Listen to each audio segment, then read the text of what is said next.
Hello everyone, my name is Ahmed and I am here to teach you how to communicate easier and much better than before.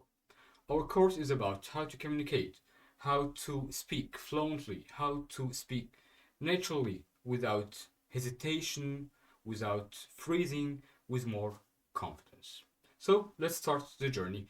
Hello everyone to our first lesson, our first session about stop translating real solution for everyday conversation.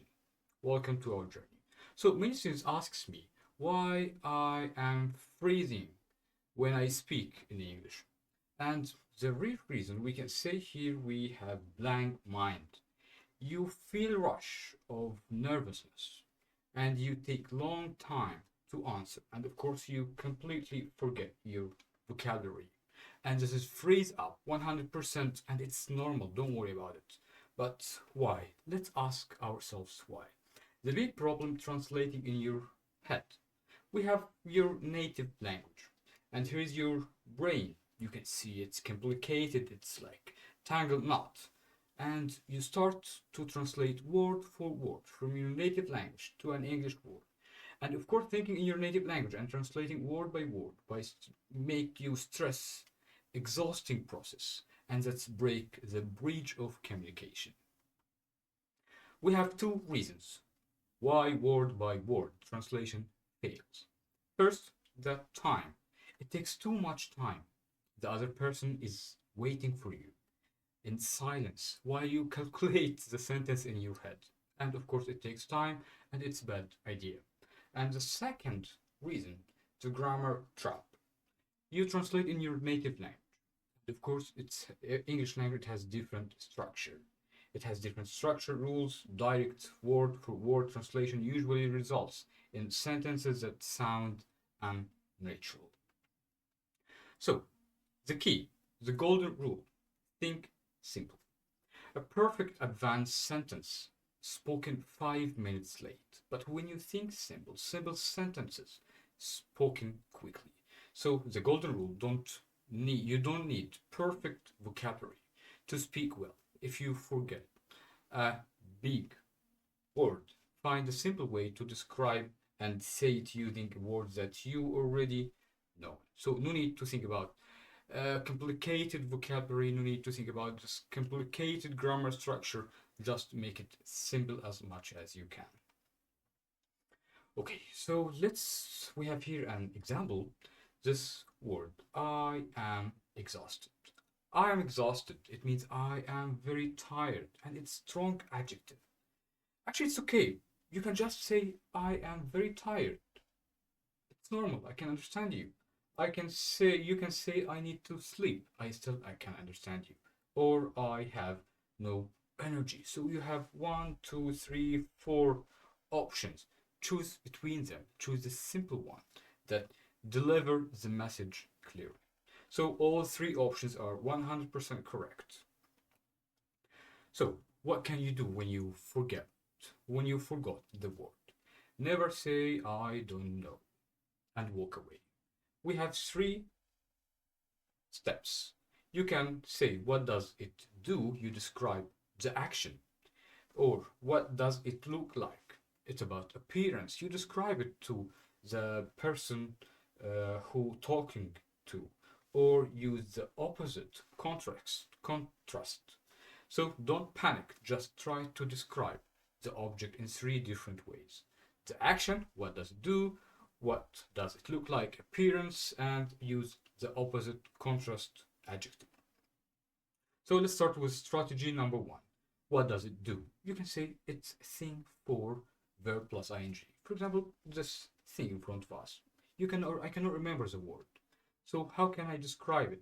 You can say it's a thing for carrying money and credit cards. And yes, I know this word. It's a wallet. Okay, so explains the object purpose, the action, what does it do, and it will help you to deliver the message. Second way, what does it look like? For example, we have this sweet, and we can say it's like a small cake, but it's for breakfast. So you are trying to describe the appearance. How does it look like, and compare the forgotten word to a simpler object the listener already knows.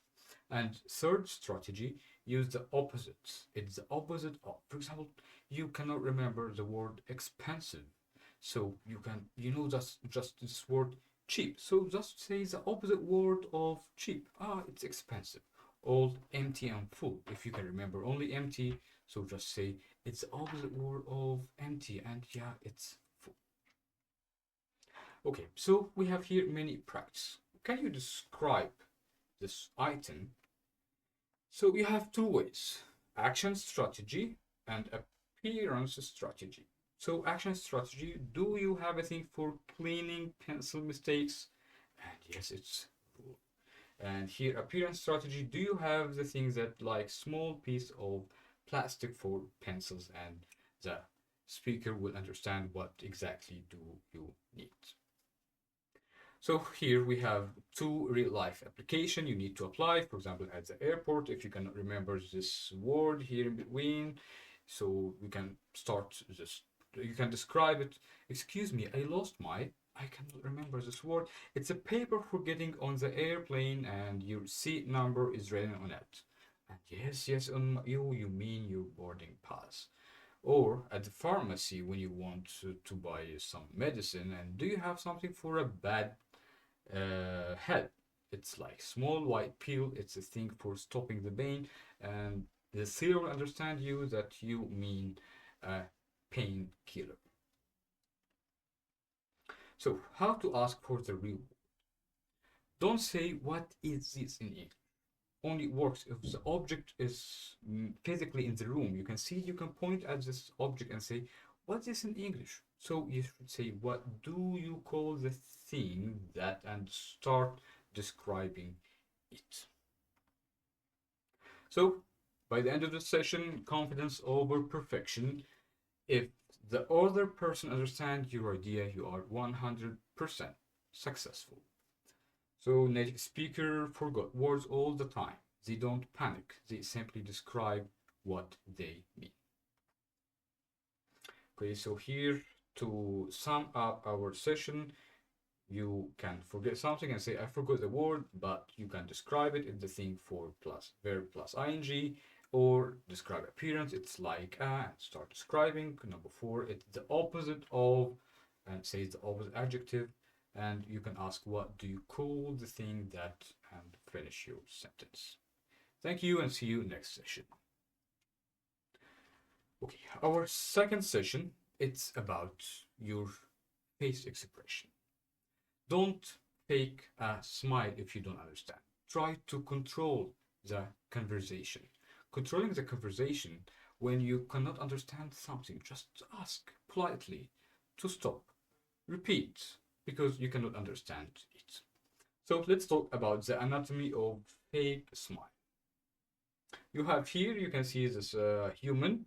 We have external mask, and you know, when you can understand, just your mouth says yes and nods without feeling, or but your brain is freezing. You're completely lost in the conversation, and that's bad. And internal, your heart is racing. You are afraid of this, so it's not a good idea. You need to control the conversation. And we have here another situation. We have a customer in a restaurant, and waiter asking him, do you want extra spicy sauce on that? And user response, he could understand, and he said, yeah, it's okay, and he accepted. And you can see the effects. He is screaming because it was extremely spicy. So don't freeze, and don't make expressions that you accept, you agree something without understanding. And many people think that native speakers, they don't ask to repeat, or they can understand everything. Of course, no. If I ask them to repeat, they will think my English is terrible. It's mess. So the fact is, we ask each other to repeat things all the time. Okay, so here I have two pieces of advice. Don't ask, don't say what, because it's like shouting. It's a single word and it's like rude or angry. So don't say what it's bad idea, or no need to say repeat because it's like an order. So I will tell you how can you ask politely if you cannot understand the conversation. First, just simple word. Sorry, could you please repeat, or could you please slow down? Number two, when you could you say that again, please? I'm sorry. Could you say that again? I didn't catch it. It will help you to control the conversation. Tool number three, the speed control, and you can see here someone is connecting his speech. Do you want me to leave space in cup for milk? And I'm sorry, I didn't catch that. Could you speak a little slower? So when you use it, when your brain cannot process the words at their current, and the result, speaker will usually smile and apologize and repeat the words again. Okay, and here the last one. You can use it when you understand 90% of the sentence, but one specific word is blocking the meaning. So here you can ask, sorry, what does the word mean? And you can get the answer. So here, teacher, make sure you say are conscious, excuse me, what does it mean? And teacher, it means short and clear with no extra words. Tool number 5, when we can use it, you think you code the message, but you need to check the data with 100% certainty. And here we, for example, you can repeat the sentence again to make sure that you got the right meaning. Okay, active and passive. So we have here two persons, the phrase one and the active learner. The active learner will usually say, I'm sorry, could you say that again? So university classroom can be not comfortable, but freezing in silence guarantee you will fall behind. So using your tools, I'm sorry, could you say that again? It would help you to understand 95% of the lecture. And actually, we are happy when a student asks us, when a student asks us to repeat or to explain to him again. So again, your control panel, you have here a tiny part, you can use sorry, miss the whole message, could you say that again? The audio is too fast, could you speak a little slower, or missing a single component, what does word mean, or verifying the data, so you mean and repeat again what the speaker said. Okay, so this is the end of lecture 2, and let's move to lecture 3, buying time. What does buying time mean? What to say when you are thinking? You can see here the dead silence gap. You understand the question perfectly, but your brain needs 5 to 10 seconds to find the right English word. It's normal, don't panic. I will tell you some tricks to help you to manage this silence gap. Okay, so we have here. Okay, so as I told you, no need to panic. You just need time to think. And we use filler phrases that feel conversation alive. And you are not stealing, you are putting your strategy to control the conversation. So by the end of the session, you will learn 5 specific tools: stop the uncomfortable silence, deploy automatic filler phrases, answer unexpected question without panicking, and sound naturally confident under pressure. Tool number 1, acknowledge the question. The best way to start it, to tell the person they asked a good question. It makes the listener feel smarter and give you brain-free head start. So, for example, I asked you whatever. How do you think of something? And you should start your answer to take a break, to take time, to give time to your brain to think. And you can say, that's a good question, that's an interesting one, that's interesting questions, and start thinking about your words. Second tool, you can easily tell them that you are thinking and you can use this word or phrase. Let me think about that for a second, or let me think. To number three, the honest start. You can start with some phrases like to be honest, honestly. For example, teacher asking you, did you enjoy the homework? To be honest, it was a little difficult. So it's filler phrases to give you chance to think before giving the answer. To number four, it is the magic word well. Actually, we use it most of the time. It's the most common word to give you time to think about something. Just say well. If you need a short seconds to think about the answer, you can start your answer with well and continue your answer. Like, for example, here, don't say, I think we should go to the park. You can say start well, I think we should go to the park. Okay, and to number five, repeat the question. The clever trick: slowly repeat the question back to the listener before you answer. This provide a massive planning time. For example, what did you do this weekend? What did I do this weekend? Well, I just stayed home and relaxed. And you see, it gives you a few seconds to think about your answer. So here you can make all together.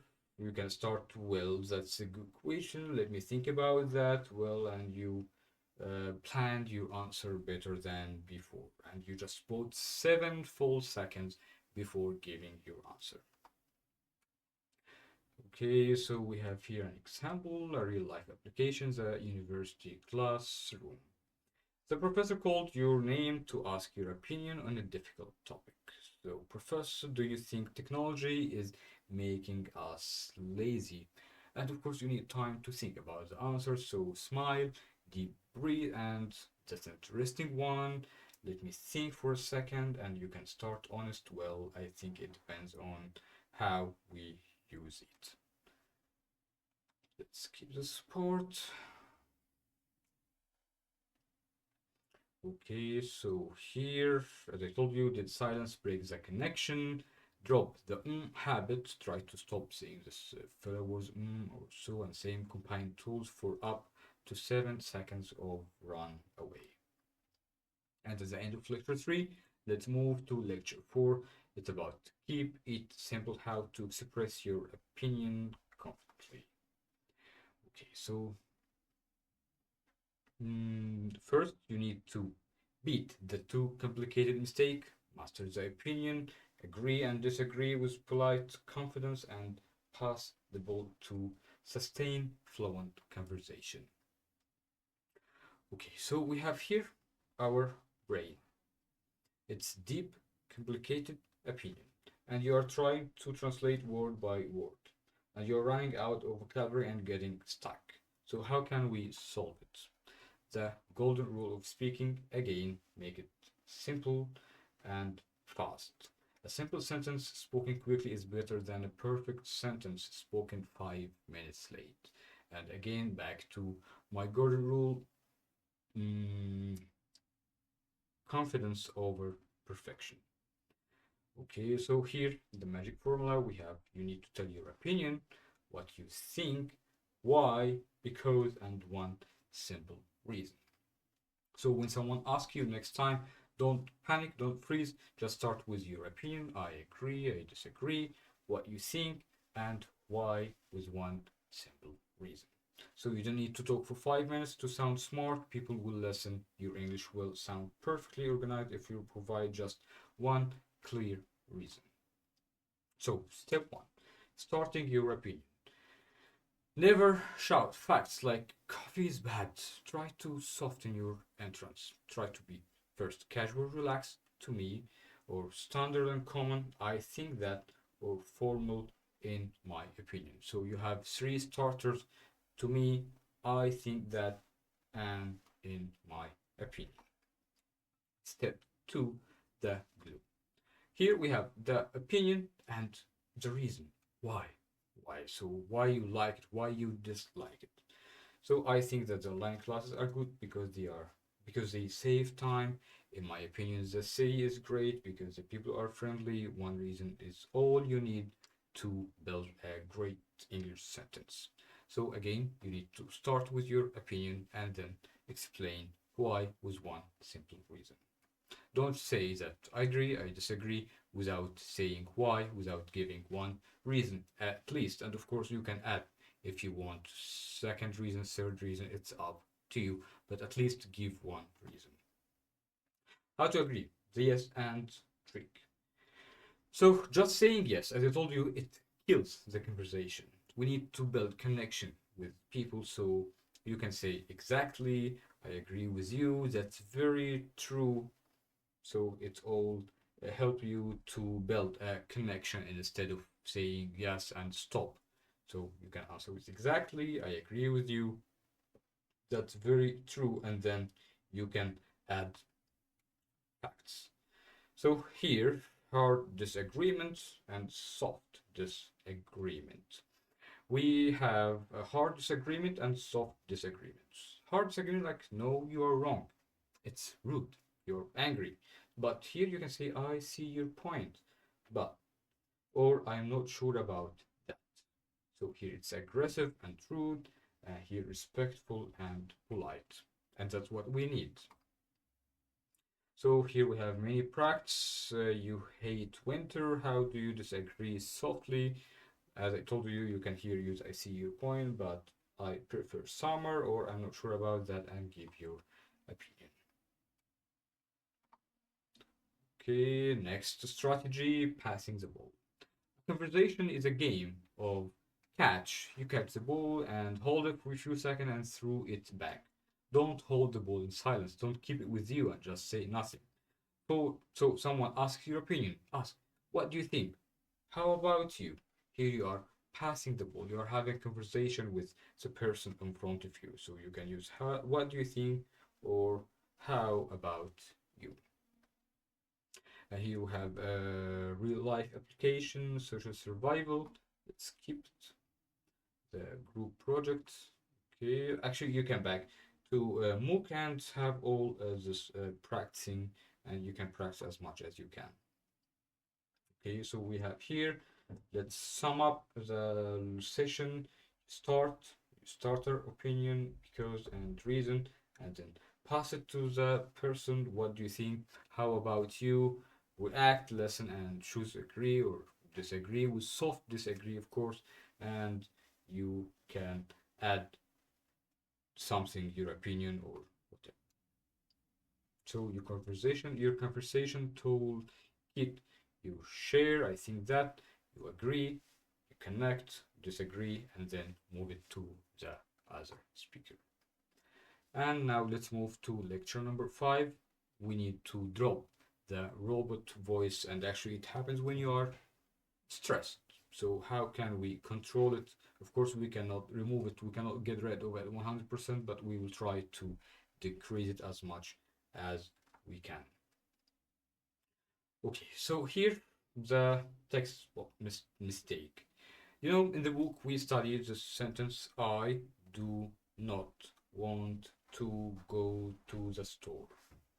It's long and boring, but how can we sound more natural? I don't want to go to the store. I don't want to go to the store. I don't want to go to the store. So we connect want with to and it become one. I don't want to go to the store. Okay, so why the robot voice is dangerous? Because speaking every word perfectly and separately is dangerous for real communication. And yes, I totally agree. So we don't speak like a textbook. We are lazy. We just push words together to make them faster and smoother, and you have to do same. And your voice sounds relaxed, warm, and natural, and you will learn easy ways to push your words together. So here we have I am. We don't say I am. We say am.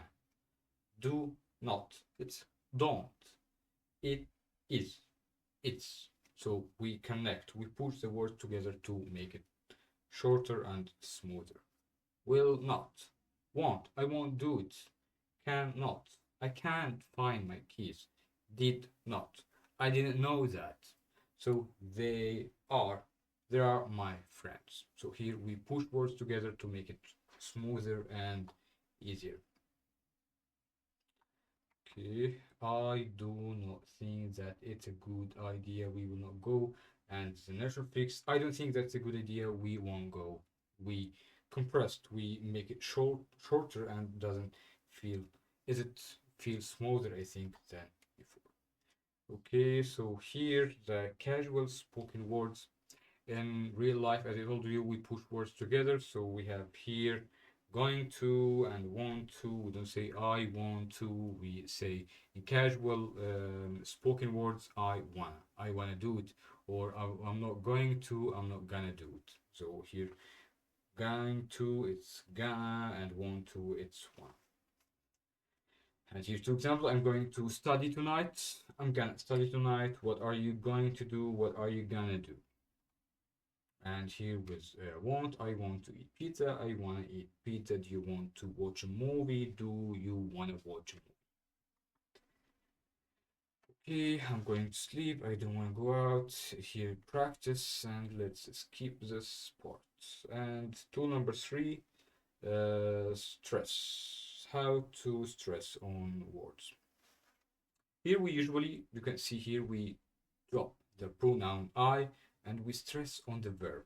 I went. I went to the, and here's the noun, we stress on the noun. I went to the store to buy, it's another verb, and again with noun. So we usually stress on verb, nouns, and skip pronouns, prepositions, and modifiers. Showing emotion with stress. Yes, when you stress a word in your phrase, it could change the meaning. It's different meaning when you stress on some parts in your sentences. Okay, let's move to next part, navigating the conversation naturally. Okay, so here we have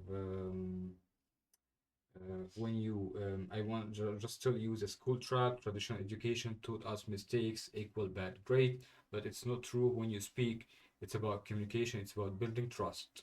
It's not about mistakes, it's not about the great grammar in the world. Just try to communicate, just try to speak, and everything will be okay. And of course the reaction when you think that spoken language like bad grades, your face gets hot, you stop talking, and you feel shy. Okay, so let's move here about how to, when you make a mistake, when you say sorry, you decreasing your confidence, and it's not what we want now. And you look nervous, you break the nature flow and forces the listener to reassure you instead of listening. So don't start your conversation with sorry for my bad English. It's not a good idea. You shouldn't do it. So, and yes, you can make mistakes. It's normal. And traditional learner with they freeze and panic. They say sorry for my bad English. They lose conversational, and it's not what we need. You need to be sure that you can do it. No need to panic. You can just fix your mistakes and maintain flow and finish the story. So, how can we fix mistakes when we are talking with someone? The first tool, the fast fix. When you small mistake and just you can fix it by I mean. You see here you're making mistake, and I mean it will fix your mistakes without any hesitating, without any problem. So you use it when you say the wrong word. You need to swap it out, and no need to apologize. Tool number two, changing your information. Here you are telling some information and you made a mistake. You would say actually and fix what you made. So here the function tells the listener, wait, I'm changing my answer or correcting my information. And here the movie starts at 7. Actually, it starts at 7:30. So here actually we use it to fix some false information that we made. Tool number three, hitting the start over. And here the phrase let me start again. We use it when you want to translating a long sentence from your native language turns into a broken mess. So just smile and reset. And you just start, let me start that again, and it will help you to keep going. And we have here many practice. Choose your navigation tools. Scenario, you are talking about your brother, you accidentally called him your sister. Which tool keeps you moving? Of course, it's option C. I mean, and keep going. I mean, my brother is very tall. Okay, so um, you say he don't instead of doesn't. It's okay, it's normal. Just you can say I mean, or continue your talking. Don't panic, it's normal. So don't stop, don't fix it, just keep going, because you gonna feel nervous, you gonna feel hot, and your heart is beating more than usual. So keep the conversation going, keep talking, and don't stop. Okay, did I just make a mistake? Did I use the wrong word? I mean, did I give the wrong info actually, or minor grammar flaw? Just keep going, or is my sentence completely broken? So let me start again and reset the conversation. Okay, we have here some practicing parts. Okay, so let's move to, as I told you again, communication over perfection. It's the most important part. Lecture 7, the art of active listening. The conversation between two people. I'm listening to you and you are talking. So also being active listener, it's an art and you need to master it. And I told you it's 50% telling the story and the other part listening to the story, and you need to be active listener. So how can we do it? Don't be like so standing completely, doing nothing without interaction in your face. It's a bad idea. You should be active. You should listen well to the person talking to you. So here, and you can see he's yelling at him, are you listening to me? Maybe it's boring conversation, maybe he doesn't understand. So you need to put some reactions in your face if you want to have a nice conversation. Okay, so here you can make small sounds, you can say just short words, or at least move your head that you understand what is he talking about. So you don't need a massive vocabulary, you only need a few simple tools to keep the connection alive. So here we have, before we speak, your body language set the stage. We have here the eyes. You need to keep the eye contact with the person who is talking to you, and the head not up, down to show agreement or understanding, or the mouth mirrors their emotion, smile when they smile. So here we have different news, good news, bad news, surprising news. So here you, with good news, you need to put some expression, some reaction like excitement, smile. Bad news, you need to be gentle or kind, surprising, interested, or gossip. And tools, you can say, wow, that's great, awesome. For bad news, oh no, that's terrible, I'm sorry for you, I'm sorry to hear that. Or surprising, really, are you serious? Or okay.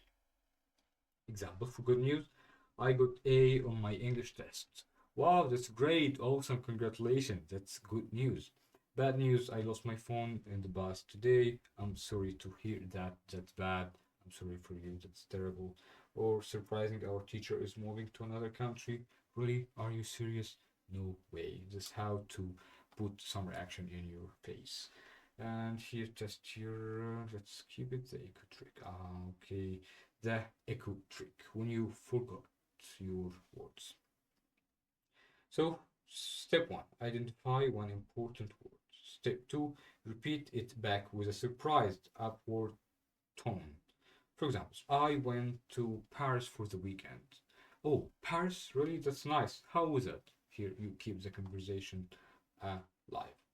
And of course, here you need to keep the ball rolling. After you react, never let the story die. You need to keep the conversation going. How? You ask why, when did that happen, who were you with, or what happened next. So you need to ask why, when, who, and what happened next to keep the conversation alive, not the conversation. No need um, to stop the conversation with someone. Just keep going. And here, as I told you, the perfect listening formula, you need to listen well, mirror emotion, and follow up to ask what happened next, when it happened, why, who was with you, and that's okay. So we have here practicing action, the true social payoff, the active listener. So as I told you, you need to break the ice, move your head or make eye contact and smile. You need to match the emotion. Your face put some reaction. For good news, smile. For bad news, be kind and gentle. For surprising, show your surprised face. And then here pounds the echo. You need to repeat one word to show that you are interested in his words, and keep it rolling by asking more follow-up questions like when, why, who, and what happened next. So let's move to the next part, how to ask for help without sounding rude or bossy. So here we usually use with start our request with a verb, for example, like open the window. Open the window. It's like an order. It's a bit rude, aggressive, isn't it? So how can we start our request politely? First of all, don't use where yes the verb. Don't start your request with a verb. You need to use something else, and I will talk about it later. So we have here, give your pen, please. Give me your pen, please. It's aggressive way to ask. It's not natural. So even with please, it doesn't mean that it's a polite way, because in a culture of English language, when you start with a verb, it's aggressive way. And also here, I want coffee. Here, like it's okay. I understand that most of us use I want something. I want coffee. I want cake. But here it's like you are highly demanding and aggressive. So I you shouldn't do it. I don't recommend it. So we have here level 1, asking for object, asking for small action, asking for temporary ownership, or asking for a big favor. And I will tell you how to request each of them for 4 levels. Level 1, asking for object. You are in class and you need something from your classmate. So it's a bit aggressive when you say, give me that, give me the pen, give me something. There's a better way to say, can I have, can you give me, can you open the window, can you do something for me, please? So can I have the menu, please? Here, give me the menu. No, no. Can I have the menu, please? I want the menu. Could I have a coffee, please? So it's more polite way. It's better. It's not aggressive, and it's the normal way to order food at cafe or restaurant. And level 2, asking for actions, and we use could you. Here, yes, here can I, and here could you. Actually, they have the same meaning, no big difference between them, but could, it's a polite way to request something from someone, like could you help me, could you open the door. It's ask for action. So don't say open the door. It's like robot, it's like bossy, it's aggressive. So you need to say could you repeat the sentence, please? It's much better. And here level 3, asking for temporary ownership. So yes, can I borrow your phone charger? Can I borrow your notes from yesterday? And also here, can I borrow? Can I borrow? And the person will lend you what you need. So you use can I borrow your object. Okay, and here, would you mind? If you want to ask for a big favor, something really important for you, would you mind helping me with my task? Would you mind? Would you mind help me? It's sounds nice, and but be careful, because here when you say yes, when I ask you would you mind and say yes, it means yes I mind. It means that you reject it, so you should say no, no at all. Here we go and start helping this person. So here to sum up, we have the goal, the the bad way, the human upgrade, and the impact. For object, give me I want. No, we say can I have. It's polite and natural. For action, help me. No, it's wrong. Could you? Could you? Could you do something? And respectful and simple. For borrowing something, give me your. No, can I borrow your, and mention your item. And here's permission, big favor. Do this for me. No, of course it's wrong. Would you mind? And ask what you want. It's much better. Okay, so here let's move to, oh, how to say no without losing friends. That's an important topic because we think saying no we can lose our friends, we can lose people around us, but it's normal to reject something. So here we have why direct translation fail. Okay. So when you say no, I'm not going, see, it's cold, angry, aggressive. Maybe in our native language, it's okay to reject with no, but in English we have like sandwich. We start with something and rejection in between, and then you end with something nice. So native English speakers soft bad news to protect feelings and show they still value the relationship. And how can we do it? First, we start like a sandwich. First, the top bread, it's a positive start to show appreciation, and the meat in between. Here's a soft no, as I told you, reject in between, and then a positive finish to maintain this relation or friendship. So we start with first layer, like thank you for inviting me, thanks for asking. That sounds really fun. So we have three options: first, second, and third. Thank you for inviting me. Okay, thanks for asking, or that sounds really fun. So never start your sentence with no. It's rude and aggressive. So just start with first layer. Thank you for inviting me. Thanks for asking. That sounds really fun, and then deliver the soft no in between.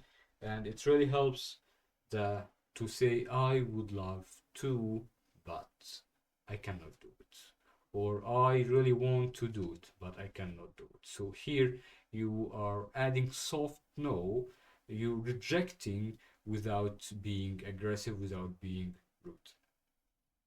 So let's start again. We start with thank you for inviting me. I would love to, I really want to, but I cannot. But I have plans tonight. But I am really tired, but I have to work. So here you rejected in a nice and friendly way. And let's move to layer number three. Leave the door open, and we can use three phrases. Maybe next time. Let's do it next week, and have a great time without me. And here you end the conversations, a rejection in friendly and nice way. And it's a proof that you want to you still want to be friends and hang out, but maybe next time, but this time it's not good for you. So let's have here an example. Hey, do you want to see the new action movie tonight? You should answer, oh, that sounds really fun.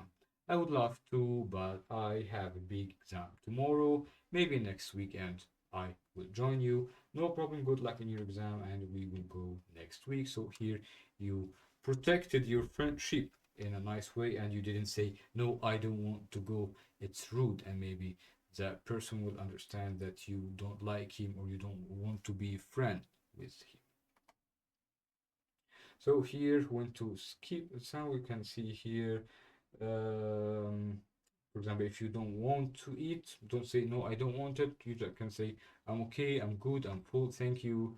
it's much better than no, I don't want it, because as I told you before, it's a bit aggressive. So you need to reject in a nicer way. Just say, I am full, thank you, I'm okay, I'm good. That it means that you don't want to eat more. Okay, so here, thank you for asking the secrets of mastering the ultimate social skills. Okay, and by the way, after each lesson, you have a quiz. You need to go and answer it to test your skills. And we move to small talk. Small talk, it's really crucial topic, and we stuck in this topic most of time because we don't know what to say.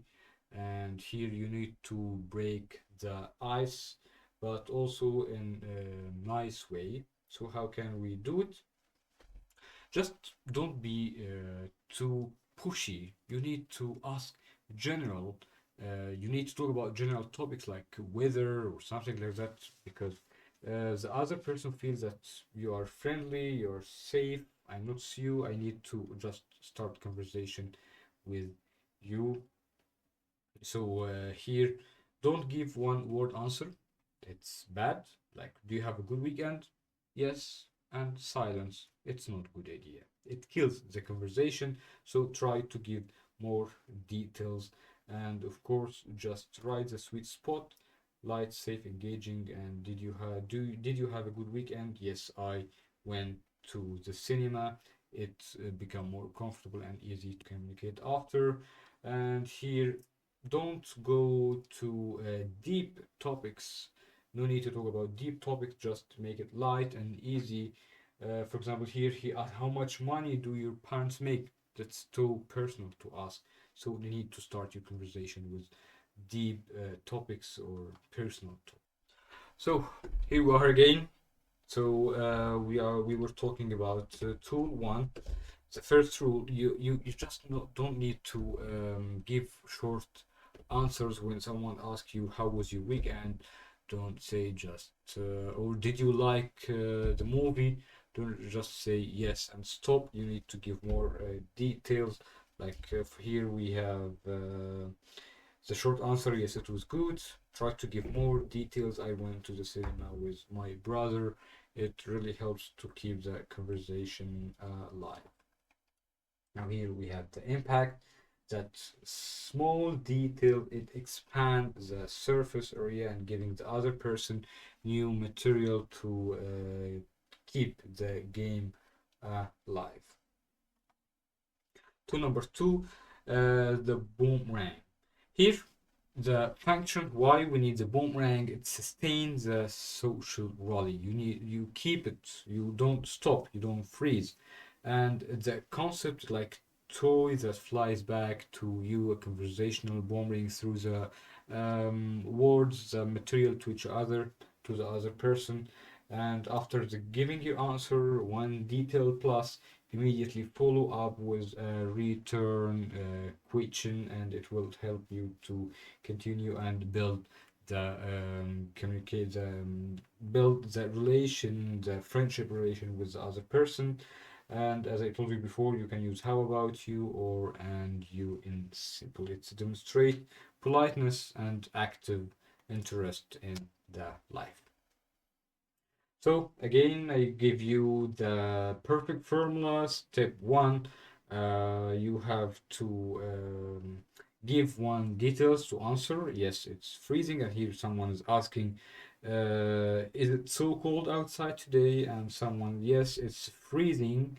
Just short answer. Don't stop here. You need to move to the next details. I forgot my jacket at home. Here you give extra information, and back to him again. Do you like the cold weather? And in this way, you keep the conversation going. And step three, results 100% nature fluent English communication that perfectly balance sharing and asking. And that's how to keep it going. So the next trick, how to the friendly exit. So the reality and the goal, small talk is designed to be brief, usually lasting only 1 or 2 minutes. So you need to make it interesting and short. So here the goal to end politely without walking away in silence. As usual, we are against silence. We are trying to fill this silence gaps during our course. So here you can say, well, I should get going. See you in the class. Well, it's time to go. And here it was nice talking to you. Have a good day. It's also a second way. So here, 1, 2, and 3. So here's, well, first one, well, I should get going. See you there. The polite, it was nice talking to you. Have a good day. And the casual one, catch you later. And here you leave the conversation in a polite way. So here we have example. In elevator, we have you and neighbor. 30 seconds with a neighbor, heavy rain. We're talking about safe topic. As I told you, need to talk about something so deep. Crazy weather today, right? It's crazy weather today, right? Yeah, it's terrible. My shoes are completely wet. Here you add D. He said yes, it's terrible. And add more details. My shoes are completely wet. And you, oh no, I brought umbrella today, so I got lucky. And here, have a good rest of your day. The friendly exit, and you had here a small talk in a nice way. And if you may the next time, you maintain your friendship. And here another example before the lecture. Again, you and classmates sitting next to classmates wanting to be friendly before the professor arrives. You start here, soft topic situation. Hey, did you finish reading today? And classmate, yes, but it was really difficult. So here you answered with yes, and you put small details. It was really difficult. And here you agree, I agree, and your opinion would take me 2 hours to read it. And you boomerang, are you ready for the quiz? And classmates, no at all, I hope it's easy. And the professor walks in and the friendly exit, well, looks like class is starting. Let's talk later. And here another situation in a cafe. Let's skip that. So here to start small talk, you need to pick your zone, weather, situation, or weekend. Situation 2, avoid the traps, no deep secrets, no deep talking, no personal topics. Station 3, run the formula, answer, +1 details, boomerang, like with, yes, I went to the cinema, and you, and number 4, finish the conversation in a nice way, like catch you later, see you later, have a good day, and so on. So small talk is really important, and you need to master it, and it build your confidence. So play it every day. Here, long story short, how to tell a story without getting stuck.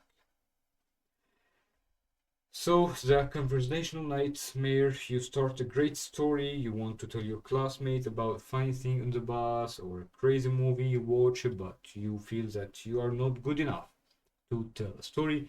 Don't panic, just tell it. The story dies without telling, so you need to tell your story. And how can we do it?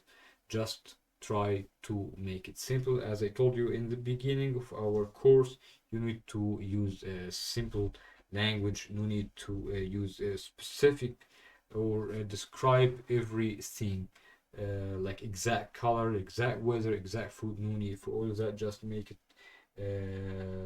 simple and easy. For example, here it was a fluffy, energetic, golden colored dog.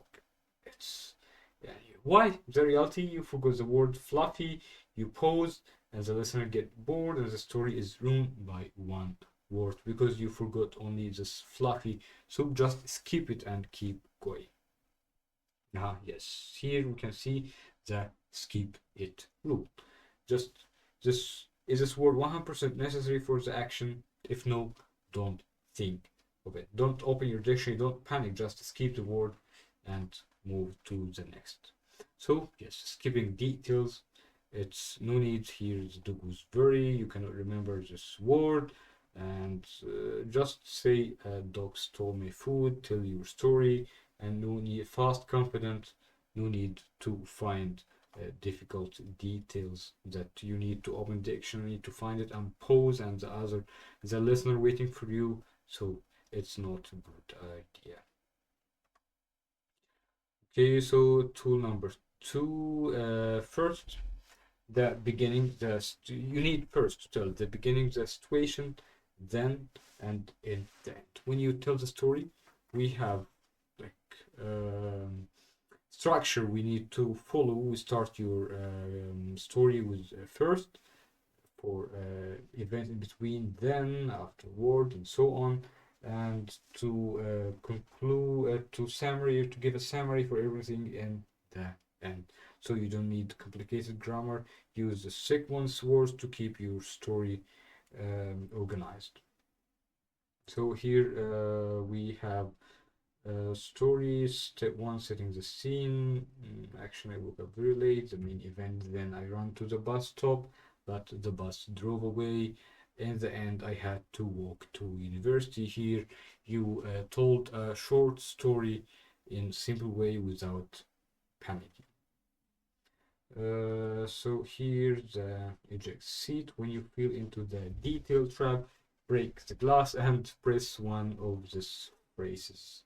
Just if you are stuck in this details, useless details, just you can say anyway or long story short, and you can skip from this trap any time with anyway or long story short and continue your story.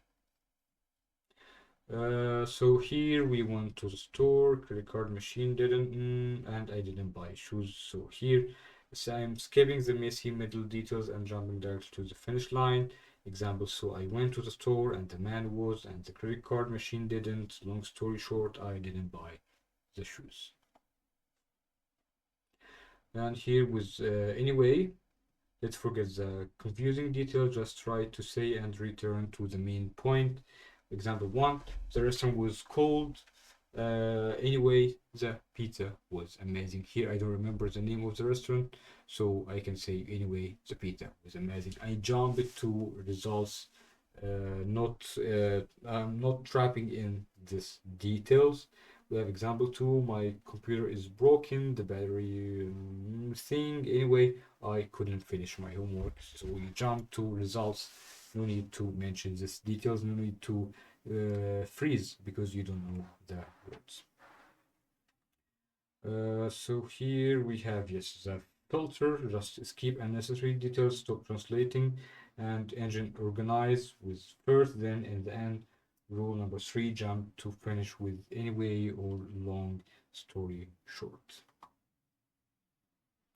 Here we have examples. So that's the end of our session. Thanks for attending till the end and see you next course. Thank you.